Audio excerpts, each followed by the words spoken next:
This is UMass basketball. I know this. I'm the most animated coach that you've probably ever seen. Diggins, he'll let it fly. Soft as summer rain. Rasul Diggins grows the UMass lead. Hey, he's just being Frank. That is right. It is time for another episode of Just Being Frank, coming at you from the Spoke Club side. My name is Jay Burnham, voice of the Minutemen, alongside head coach for men's basketball, Frank Martin. And, Coach, can you believe it? Class is actually back in session for these guys. It feels like it's been forever since we've had classes on campus. Yeah, how you doing? I'm good. Jay, obviously you were with us, so we got out of here on Tuesday to go play that game yesterday down in Rhode Island. And when the bus pulled in about 12:30 last night, the parking lots were full. I was like, "Oh my God, this is awesome! Everyone's back." It's fun. It's when you're in a college town and the students all come back. There's a different vibe in town when you drive around campus. I love it. It's one of the things I really enjoy. Growing up in a big city, I didn't understand that. And then when I moved to Manhattan, Kansas, I realized the difference when 30,000 people show up, all within 18 to 22 in a town of 30,000 people. It's powerful, and it's a big part of the community. So it's great to have them back, and obviously for what I do for a living and when you do for a living, it's a whole lot of fun when we can get the students in the building supporting our team. Well, we are at the Spoke. The students will be coming in here over the course of the night, so we're happy to have our great hosts provide this space for us. And we've got our phenomenal marketing team here as well. And one of the things that we're going to be talking about is Tuesday against St. Louis. I'm not going to look past Duquesne on Saturday. We have a road game, but the next home game for UMass will be on Tuesday, and the first 2,000 fans will get one of these cool hats that I'm rocking right now. So we're excited to have that, and hopefully what'll be a good game against SLU. Mike Minyard, who's standing over here, as you said earlier, Mike and I, we went to one of the frat houses back in September, I think it was. I can't remember. It's been, the season starts, and I'm like punch drunk. I don't know when is when.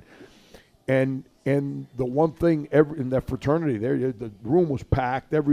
They were all talking about the rope hats, and that tells you how ignorant and old, what a dinosaur I've become. I'm like, what are you guys talking about? This rope hat. This right here. Oh, now I know what rope. It is. Yeah, that's a hit. Now I'm watching NFL football, and these coaches got the rope hat going on. I'm like, this is awesome. It's but no, those hats are sharp, and I know they're a hit with our students. So hopefully on Tuesday when we get back home, that can be a hit, getting them in the building and having them help our team, which is much needed for us.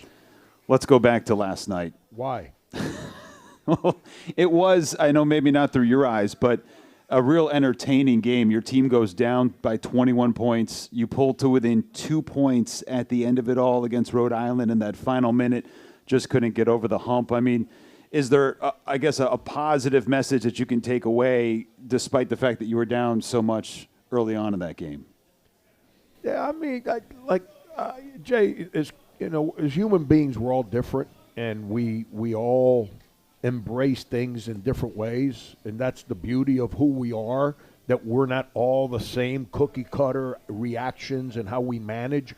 I've never been a big let's clap and be happy because we played hard and gave ourselves a chance kind of guy. That's why you practice every day, because those things are understood. It's the way it should be. But every game is its own story. Every game is different. And there's some days that you play really well and win, and there's days that you don't play well and win. And there's days that you play your tail off and lose. Every game's got its own story. Yesterday was kind of a mix of the whole thing. I wasn't going to say this after the game. Having a week off, and the way I chose, I said it to the media, I chose to give the guys some days off. We needed it. We had some guys who were dinged up, tired, beat up. I thought that impacted our defense. We didn't defend with the same bravado that we had defended with for the previous 3 weeks. we have really grown defensively. Yeah. And we just didn't have that same pop. And defense, when you're a defensive-minded team, that has to be practiced at a certain speed every day. You don't get to walk through and then defend it with the same ferocity and vigor. You have to do it every day. And we had to take we were beat up. Our team was physically beat up after the GW game. And so I gave the guys a couple days off. I don't regret it. The guys deserved it. They earned it. But when I'm in the middle of that game and we're not defending the same way, that's what's going on in my mind. But truth of the matter be that we had a week off, but now we got 3 games in 7 days. Yeah. So we had to make sure that we protected our players. And not only that, going back, you had won 3 consecutive games, and then, as I mentioned yesterday, come close down at Rhode Island, and then you're going to get back on a plane tomorrow to take on Duquesne on Saturday afternoon, and then, as you mentioned, the game against SLU on Tuesday. With all of that mixed in, classes starting for these guys, so it feels like a lot to juggle for your young men. Correct, and guys used to be trained in high school where you can grind them when they got to college and they were at peace with it. That's not the way that it's operated at the high school level anymore. So when they get to college and you really beat on them a little bit, they get tired. It's that you got to be trained to be able to manage that. And we're still, and with the fact that we got a new team almost every year in today's environment, that's a different management that coaches have to deal with, because everyone's different. And I'm just now starting to understand how to manage some guys on our team, because like I say this all the time, Jay, and you heard me, and I get redundant sometimes, which means I'm getting old. That sounds like, my grandmother used to tell me the same story over and over and over, and I'm becoming that person. But we all get along in the summer when everyone shows up. There's no stress. We're competitively on the court for maybe 4 hours a week, maybe. And if you're in a bad mood in that moment, you're a bad teammate or a bad coach. And then in the preseason, everyone gets along. It's fun. Start of the year, the fall's here, football. Everyone's excited about college and the new year. And then November starts the games, and then you start finding out about your players. I know Rasul Diggins like a book. He knows me like a book. Yesterday, I was uptight in a certain segment of the game, and he went like this to me in a timeout. That was his way of telling me, relax, I got this. So I was able to say, you know what, good. That's a power move right there, Coach. But that's the reality of the journey of a coach and a player. Is a player knows when a coach, because we get called head coaches and people think that we're these perfect human beings that got this thing figured out inside and out. We're not. We're just the oldest person in the huddle with the most experience, but we need help too. Like, we need people to help us in certain moments, and sometimes I talked about Brian Steele. I can't remember the game. He came in the huddle. I think it was LaSalle. He came in the huddle. We had a lead, and we played really bad, and they came back and tied the game. He was in the huddle, and Brian jumped in, and he's the youngest guy on my staff. And he jumped in the huddle. He goes, all right, we got out of our system. Now let's get back to business. Blah, blah, blah, blah, blah. It got my mind in the right place, and he was right. And we went out and managed it the right way. Rasul yesterday just gave me one of these, and looked right in my eyes and just tapped me on my chest saying, yo, I got this. It's all good. And but that's what happens after 3 years with somebody. Some of these guys I'm just starting to figure out now, because you go through the good and the bad. And now you start figuring out who reacts to what, who enjoys what, who doesn't, who wants to be coached a certain way. You only learn that as you go through a season. So, but these guys have been fun. I was disappointed for our guys because we did try real hard yesterday. And Rhodey's good. We all sit back and because I'm a fan of other sports too, and I just watch the game of the team that I care about. But we lose sight of what the other team's going through.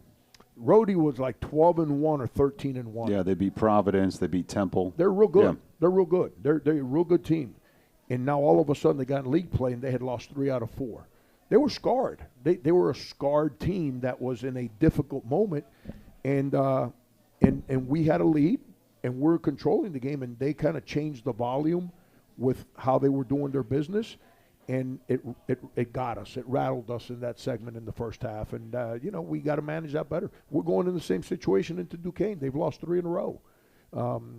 They started 0-6, and then won 9 of 11, if I'm not mistaken. And now all of a sudden they've lost 3 in a row, and so they're scarred now. They're scrambling for a win, and they're at home. So, but that's the journey of league play. Well, let's talk about where the A-10 is. I don't know if you look a lot at the standings at all, but 4-4 is where you're at, tied for 4th place with half the league. I mean, it just feels like there's so much parity in the Atlantic 10. George Mason is at the top. VCU just suffered their second loss against St. Louis. So, what do you make of the league when you look at it on the standing side of things? Yeah, I stay away from that. You either get depressed or overly excited. Mm-hmm. And as a coach, you can't be concerned with either one. It's too early in league play. The bottom line is we got to manage game to game to game to game. And it's real simple. And this is the message, the way we word it to our players. You have to win at home. If you drop one at home, you got to make up for that on the road somewhere. Then you got to figure out a way to win some road games. And if you do that, you put yourself in a place where you'll be in contention for the number 1 seed. The whole trick is you want to go into the conference tournament with a good seed. That allows you to play fewer games in a small window, and that's the secret. That's the ticket. And if you're the most talented team, the team that's got the most individually good players, you don't tax your team as hard to win games. When you depend on energy and defense and all those other things, the intangibles, you don't want to play 5 games in 5 days. That makes it really, really hard. Yep. And so the whole ticket is we got to figure out a way to go into Duquesne and play a little bit better than we did yesterday. And whether we win or lose, that'll be awesome. So I just heard what you said. So if we go in and beat Duquesne, that makes us 5-4. That pretty much guarantees that we'll be in 4th place going into the St. Louis game. Yes. How's that helping us against St. Louis? And well, no, I'm just telling you. It helps my feelings. No, it makes me feel good about the team, and I think the fans as well. Hold on. Here's the thing now. I don't pay attention to that as a coach. As a coach, I'd rather be 5-4 going into St. Louis because our students, our fans are going to say, holy cow, we're in 4th place. We got a chance. So they come out and support our team. If you're in last place, they're like, they stink, blah, blah, blah. They don't want to come out and watch the team. So let's be 5-4. And let's have as much positive energy as we can. Well, speaking of having to win, what you're referencing there, 5 games in 5 days, which is when you go to the conference tournament and you want to obviously win the tournament, you'd have to win 5 games in 5 days if you're down at the bottom of the standings. Duquesne last year won 4 games in 4 days, ran through the A-10 tournament, and then won an NCAA tournament game last year. I don't mean to go off the rails on you here. I love it when you go off the rails. I'm pretty good with this. But if we got to play 5 games in 5 days, I might as well drink this liquid death and make it work. I don't think I make it to the 5th day. But no, it's Duquesne was a great story last year. Keith Dambrot, who's a friend, his wife had been battling cancer, and she was pretty ill, and it's the second time she battled it.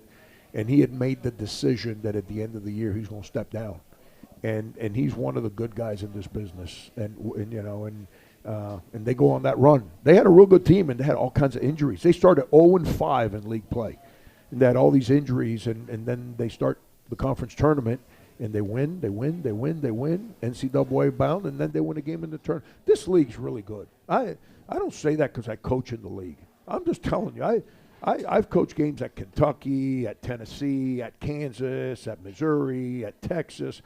Like, this league is, the coaches and the players in this league, it's really good. It's a shame that teams like Duquesne can't get in that large bid. I wish there was a a secret recipe as to why. I know what it is. The Power 5 schools where I used to be, Yes. they don't want the A-10 getting They bids. do not. They don't. I'm just telling you, they don't. I used to be on that side of the fence. And because the A-10's the kind of league that wins games in the NCAA tournament. And they don't want their teams getting upset in the tournament, because if they do, they don't make revenue. And, you know, that for fans that don't know how the NCAA tournament works and leagues and all that, the conferences put a lot of pressure on the people that make the selection, because the more teams you get from your conference into the tournament, the more money's guaranteed to each school in your league. Every time one of those schools wins a game, it's more money for the schools in your league. So there's an unbelievable pressure to generate revenue for those power leagues. So they want to create wins in that tournament. So they don't want teams like the A-10 schools in there, because the A-10 is kind of Dayton, VCU. The teams in this league can win games in that tournament. And that means cheese that don't go to them. Units, right? We called it cheese. Cheese. 6 units of cheese. The one thing I think that's interesting there, and you and I have been talking about this throughout the year, is Duquesne last year starting slow. You know, you guys didn't have the best non-conference slate to begin the season, but you want to be playing your best basketball as the year goes on into the conference tournament. And I think when I look at your team thus far, there is a significant growth module upward for the team as a whole. And I think there's a little more cohesion now than there was at the beginning of the year. No doubt. It's the beginning of the year, we just had a bunch of good dudes that didn't understand how to get along, didn't understand how we needed to play to win. And as coaches, we're trying to figure out.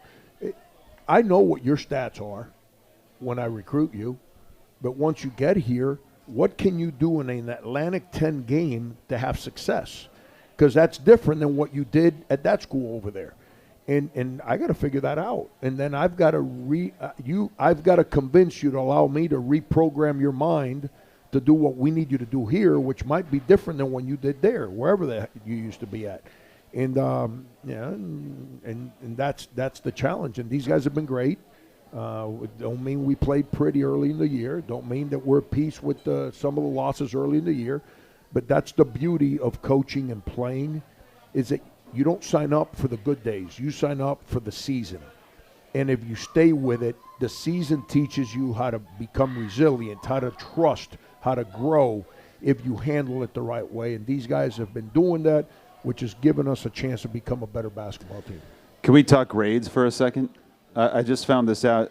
Your esteemed director of basketball operations, Jake Hayden, told me the team turned in a 3.2. I thought you were going to ask me about my grades. No, not your grades, no. Do you remember your grades? I don't remember getting a degree. So I like Colby Hall, who's now been promoted within the department to senior administrator. I'm not sure exactly what her title is, but I know she's my right-hand person in helping me run our program. She used to oversee academics when I got hired here. And a week into my job, I said, she's good. And she's been phenomenal. And then we hired Ashley, I want to say last summer, maybe. Is that accurate, Jake? Was it last spring, last summer? Last summer, right? Yeah, so now Colby had me interview 3 different people, and when the interview was over, she asked me, she said, who do you think? I said, her. And she said, awesome, because that's who I believe in. And that's who she hired, and she's taken the bull by the horn, and it's been great. The guys, did you like school? I like aspects of it. There you go. Yeah. That's it. You don't even have to answer. Who the heck wants to go to economics at 8 o'clock in the morning? Statistics at 7:30 a.m. Yeah, not a lot of people. And I'm a math guy. I didn't want to go to that class. But what I'm telling you is our guys have to go. There's not an option. I'm a school teacher. That education is important to me. We speak to our players about this. Now, all the new rules have been put in place have made it really, really hard for me to hold them accountable for class attendance without taking playing time away. And if I don't play guys because they don't go to class, then fans get mad at me because they say I'm a hard you-know-what. Yeah. But I used to manage it differently, but I can't do that anymore. So now class attendance is, I believe, the direct correlation with success in the classroom. And we got to get guys to go to class, and our guys have been good that way. Jake, our managers, they're our classroom checkers. They run around campus making sure guys are in class. Our whole academic department in athletics, they've been incredible with building relationships with our players to convince them of the good, the bad, and the ugly, and how to handle things. They're 19 years old. They aggravate my children who raised in my house, aggravate me. It's who they are. That's that age. I used to aggravate people at that age. The bottom line is, when they're held accountable, do they embrace it or do they run from it? The people in our academic department know how to build their relationships to help us in our office, hold them accountable so they go to class so they can have the success that you and Jake talked about here a minute ago. Speaking of managers, are you familiar with the night before a game manager basketball game against the opposing managers? I never know when they play anymore. Right. I find out after. Just here's the great thing about those games. You only hear about it when they win. That's true, actually. When they lose, we've got Aiden over here, Big A, and Jake, who are two of the stars of the manager world or of the manager basketball game. Aiden put up 30 against Rhode Island, but who's counting? I guess you got to take his word for it. That's what he said. But these guys can play a little bit. We could have used 2 of those baskets. I know. At Yeah, our he game. can shoot the 3. Yeah. Can you have gone for 24 and given us 6 on the following night? My God. No, but you and I talked about this on the podcast after the Fordham game, where there's so much going on and there's different areas that each guy has to manage at, and these guys jump into action when needed. Yeah. And they've certainly been incredible for you. They're unreal. Jake was when I got hired here. Jake had just finished his undergraduate year, and he was the head manager. And they had a really, really good group of guys in place that I really didn't get to know those guys very well because my head was spinning. But then we kept Jake around, and that's one thing that I can tell you. We've got an incredible group of managers that all they do is they keep everybody out of harm's way. They don't get anything either. They get a pair of shoes sometimes. Jake's in charge of giving them a T-shirt and a pair of shoes. So Jake's a really, really pain in their butt as far as getting a T-shirt and a pair of shoes. But they work their hearts out. I mean, they eliminate problems from my plate. They eliminate problems from the assistants' plates. They're of service to the players 24 hours a day. They're phenomenal, man. And I don't say that because Aiden's here. It's the work that these guys do on a daily basis is incredible. We don't have to put them on the spot, but if you ever talk to a manager or someone in a support role and you're having a couple of beverages at a place like the Spoke, pull them aside and say, what's the weirdest request you've ever been granted? Because guys will ask you for everything, right? And you got to figure out a way to see if that's something that you can make happen for a player or for a coach even, right? Or for family. Well, to piggyback on what I was saying and what you just said, if I'm in the business of hiring, I hire managers as often as I can. I tell people in our business, hire managers. Why? Because they work. They don't ask you for how much am I getting paid. They just work. And then you compensate them accordingly, and they never come in and fight you over nickel and diming you over a sick day. Or they just work. They work. So people that work, they're the ones that they usually go over and get asked for stuff. So I'd be curious what they asked for Jake when they found out that he was wearing a different hat. Oh, yeah. If anytime there's any gear involved, everyone hones in on that, right? And he's the guy with the key to the gear room right there. So it's, I mean, I gotta buy my own, but that's. Are you that's, serious? Yeah, you know. Burnham, No respect. You happen to know the guy that can control that key if he wants to now. I pick and choose my favors when need be. Right, got to be very selective with them. But no, these guys have been great. They're awesome. No, we actually got a really good group of people between our managers and players and my staff. It as the guy in charge of the whole room, it gives me a place of peace when I go to bed at night that we got good people in place that are responsible and do their jobs. You have, to mention a staff, a staff that's certainly had a ton of success in the world of basketball. Each guy on your staff gets assigned a team to scout, correct, and then they come up with a game plan. How do you assign those teams to a coach? Yeah. I give it to Alan. And Alan distributes it. Alan distributes the scouts to the guys on the staff, and I give them total autonomy over making the presentation to the team. Obviously, they don't do a private scout and present it to the team without me knowing. They meet with me, and I don't tell the assistants like you do this, you do this, you do. I meet with the guy in charge of the scout, and they like, for example, last night game ended. I got a simple mind. When my mind gets complicated, I struggle to think. I need to focus in on what I'm doing. So I can't watch film on Duquesne until Fordham is out of my system. Right. Not Fordham, Rhodey. I needed Rhodey to get completely out of my system. So you need a detox. So about an hour into the bus trip home last night, I started watching Duquesne on film. Anthony Evans, our video guys had already given me a folder where it's got all this information that they and Anthony had already met on. Then Anthony texted me. He was sitting in the bus. I said, Anthony, send me the text you always sent me. His cliff notes of his opinions on different things. So I studied the cliff notes. I watched some film. I got in the office this morning.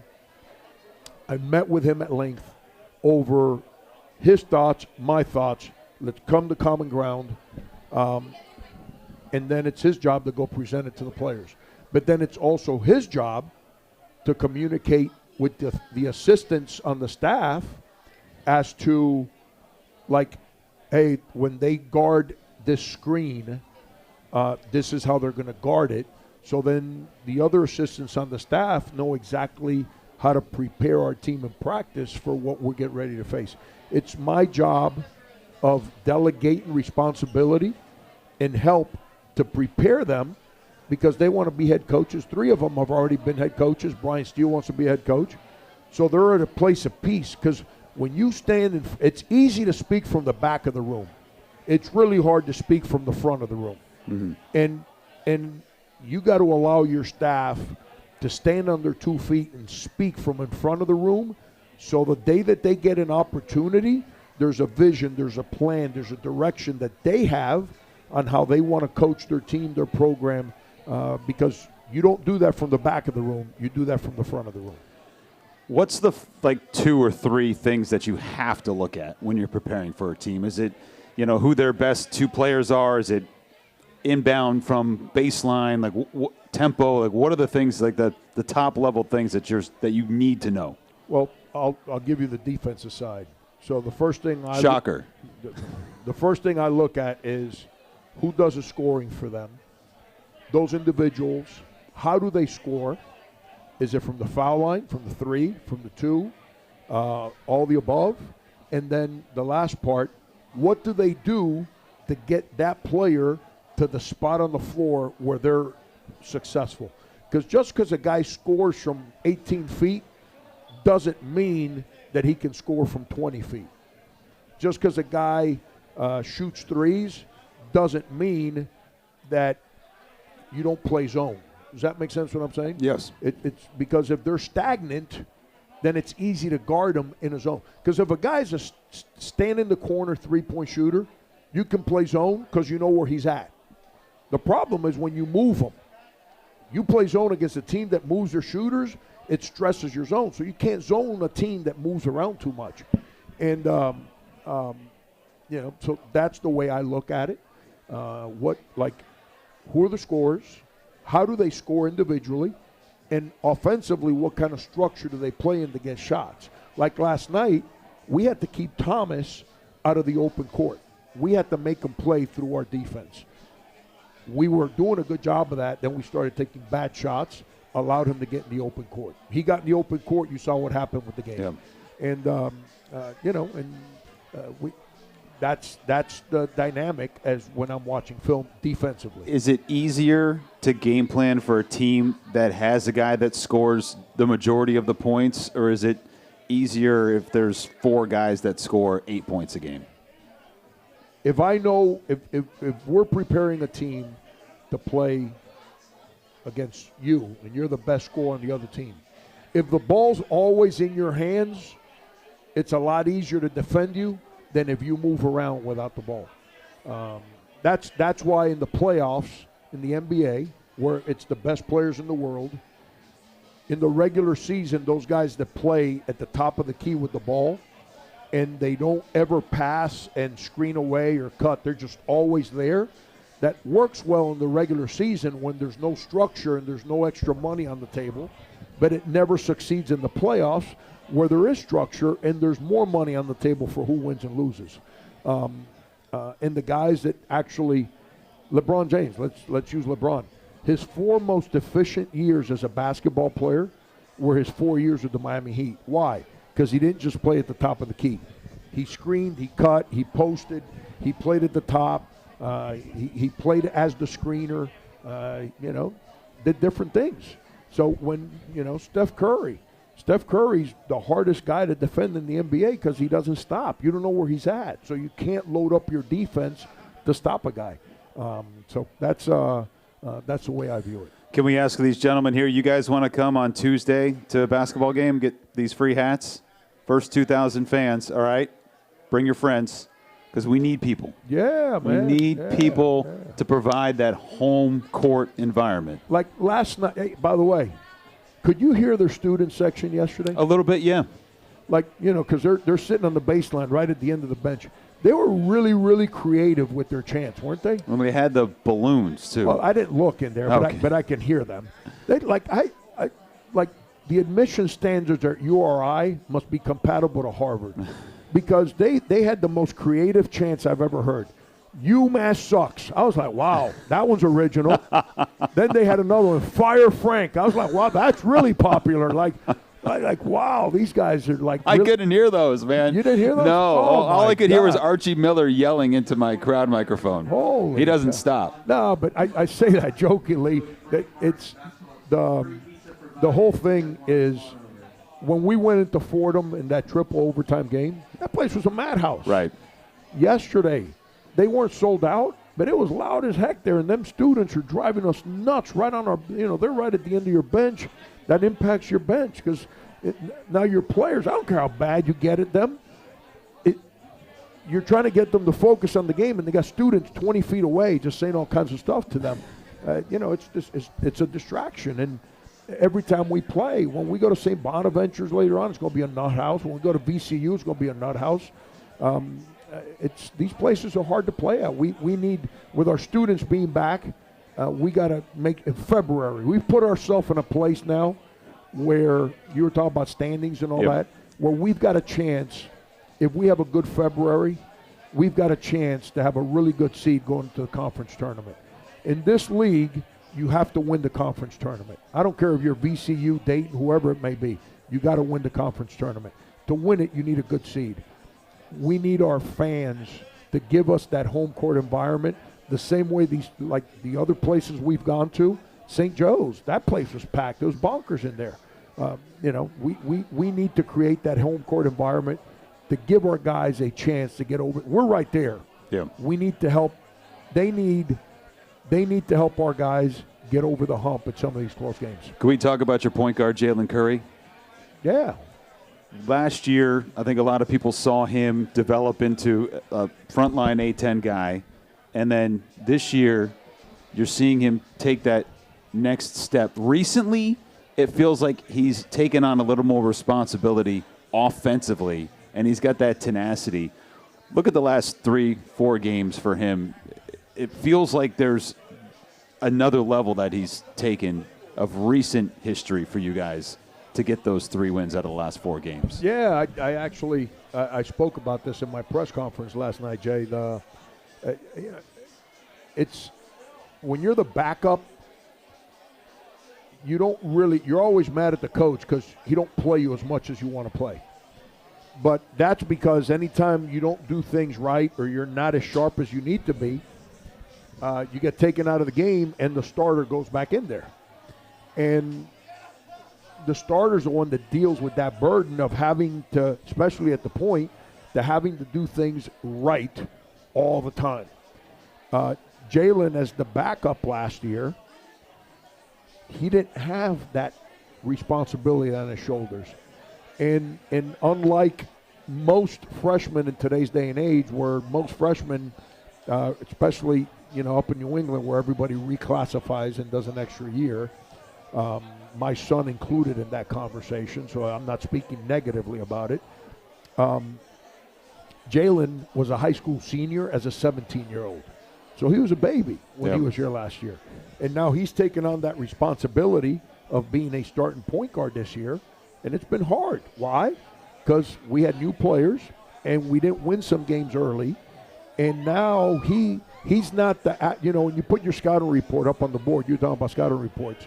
You don't speak about their subs and then their starters. You speak about the starters and then the subs. Now he is the guy that every team is speaking about and preparing for. So he got kind of burdened by that responsibility for a window there, but he's embraced it and he's grown. And ever since the Dayton game, his defense has picked up, his energy, his voice, his aggression. And we need him to. That's a big reason why we've been winning has been his growth over the last, 2.5 weeks or so. We're at the Spoke Club side, just being frank. We are day 1, hour 1, back for class, and we already have party foul number 1 in front of us. Some Bud Light on the floor. Yeah, I saw the beer drop in slow motion. Yeah, I saw the beer drop. I wish I could have grabbed it for him before it hit the ground. No, we feel for you. Appreciate you guys stopping by. Frank, anything we haven't touched upon, anything that has been on your mind that you want to discuss? Yeah, how awesome is this? 3 years ago I got here, Jay, and we never had anything to talk about our team. Right. And the Chad and the Rico, the guys here at the Spoke, and the people that obviously that you and I work with and answer to, supported this idea to be able to continue to build a program, to get out and get in front of people, because it's easy for me to sit in front of the media and say whatever. It's a little different when you get in front of your fans and you answer their questions and you speak to them and you engage with them as common people, not as the coach who just coached the game that wants to have all the answers. And it's a lot of fun. It's a lot of fun. And in college athletics, it's all about the students. It's about our players. It's about the students. It's about their experience, and it's about having those stories that 20 years after you're done with college, you can look back and say, man, you remember when we went to that game and that happened, and remember you and I were at that class together, and the following day you scored 20 points, and we went to the Spoke and hung out, and we had a great time, blah, blah, blah. That's what college is all about, and that's the beauty of what we're hopefully building here as we continue to expand our program. Yeah, because you look back, I just remember some key games when I was young and watching sports, and you think about what you've been able to do this year alone. Okay, the year Rasul Diggins scored 46 points in a triple overtime wild game down at Fordham, the day that Jalen Curry put up a huge contest against Northeastern. And I think as an impressionable person, when you're watching athletics, those are the moments that stick in your head. You'll be talking about that 20 years down the line. Absolutely. And like athletes in college and students in college, they're one and the same. It's not like one group lives here. They're one and the same. They get out of bed, they go to class. Our guys go play basketball. Most students got a side job so they can pay for school. I mean, it's all connected.